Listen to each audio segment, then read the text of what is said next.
Good morning, children. As we are studying the 1000 years history of India in the from the first chapter onwards to today, we are going to study the new kings and kingdoms in the second chapter. Also, we studied in the previous chapter about new religions, new regions, or the new kingdoms are coming up. So how the rulers developed or promoted their region and new religion and language also. Okay, this all we have studied about 1000 years history from 700 to 1750.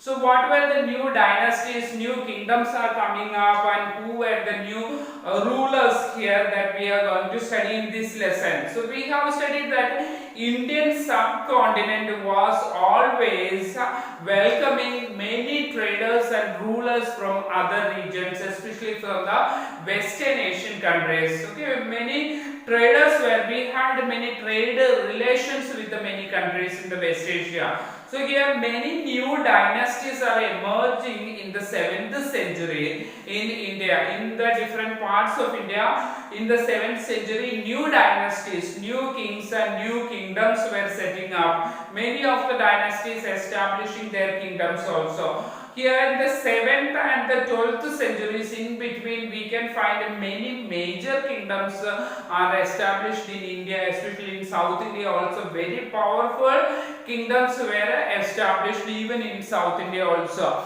How these new dynasties are coming up? We know that during the period of the large empires also, there were many powerful kings or emperors existed here. Under these kings and all the emperors, there were smaller kings or native rajas or native kings.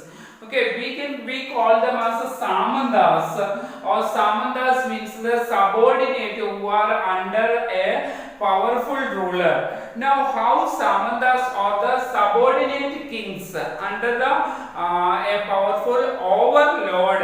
Okay, we can say overlord. Lord is the powerful king. Under him there are many other smaller rulers. They were called the samandas. We know especially in the North India, there were many warrior chiefs who were the warriors or soldiers, and powerful warrior chiefs were there. Also landlords. We know landlords means we used to call zamindars, who owned many hectares or large areas of land under their control. With one family had many areas of land in possession. So they were the landlords. Slowly these landlords or gradually these warrior chiefs became more powerful.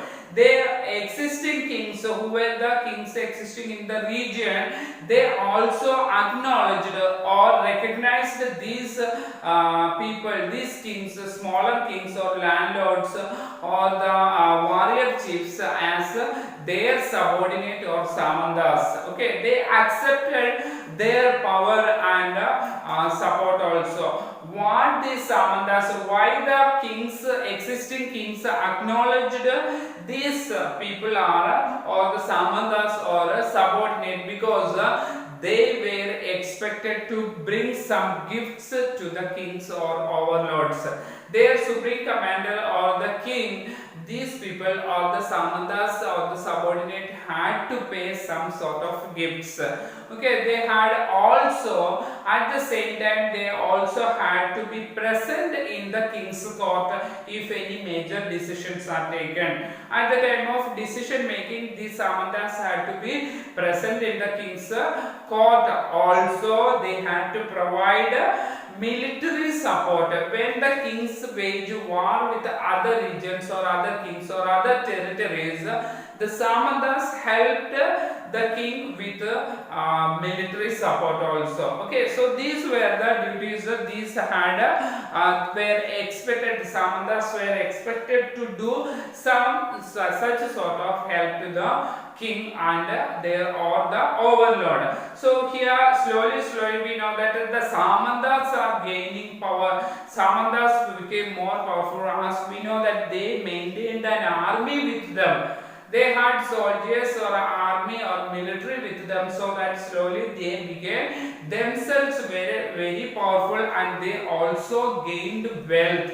So then when they became more powerful, they declared themselves as Mahasamanta or Mahamandaleshwara. The terms used during this period were Mahasamanta or Mahamandaleshwara. That means they were the great lord or the great king of a circle or region.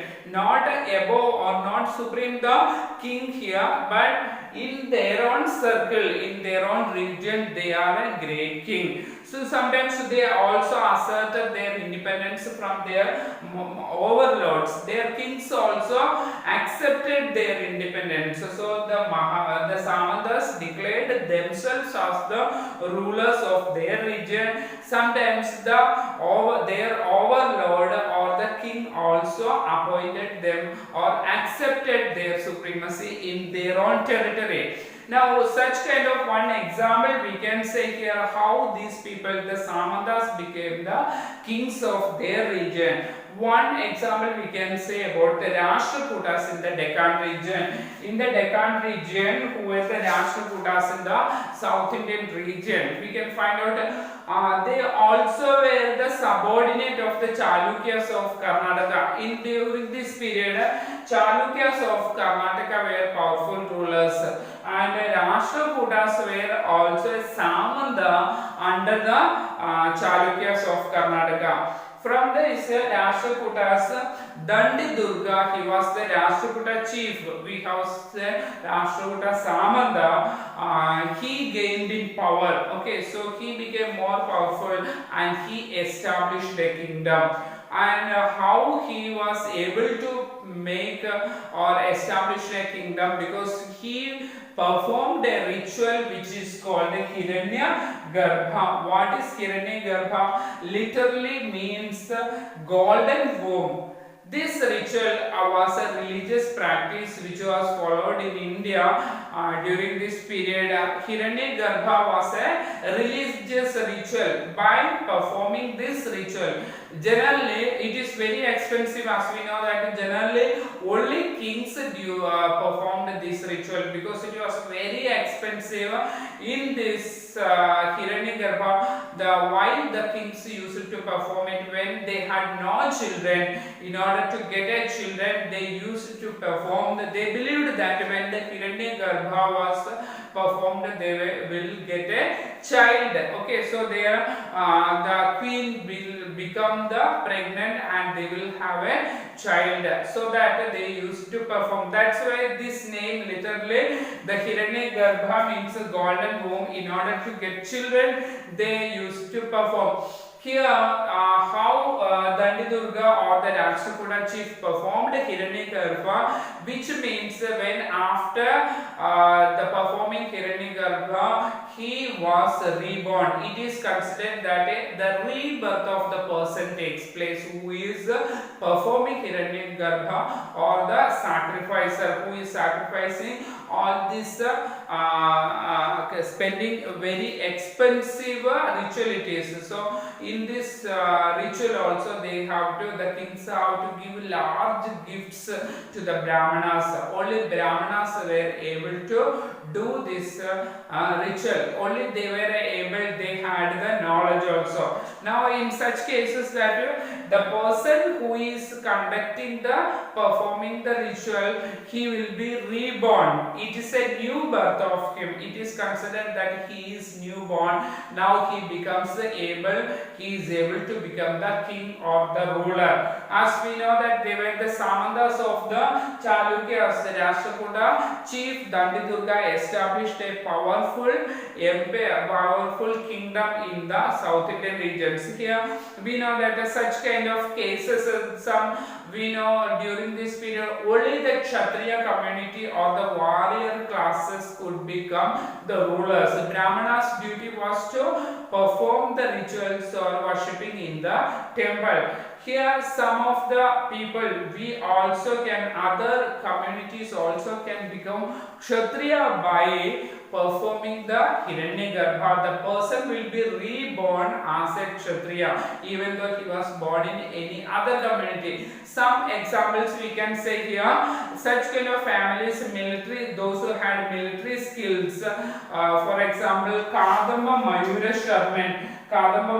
Sharman and Harichandra, these were the two Brahmins. They performed Hiranyagarbha and became Kshatriya, and they were established a powerful or successful kingdoms. We can say Kadamba Mayura Sharman, he and another person who is Gurjara Pratihara king. Harichandra, he was the Gurjara Pratihara, he belonged to the Gurjara Pratihara dynasty, and Kadamba Mayura Sharman, they established the powerful kingdoms in Karnataka and Rajasthan respectively. Kadamba Mayura Sharman established his kingdom in the Karnataka, and Harichandra, he established a kingdom in Rajasthan respectively. So in the coming classes we will study more about the administrative systems of in the kingdoms during the 7th to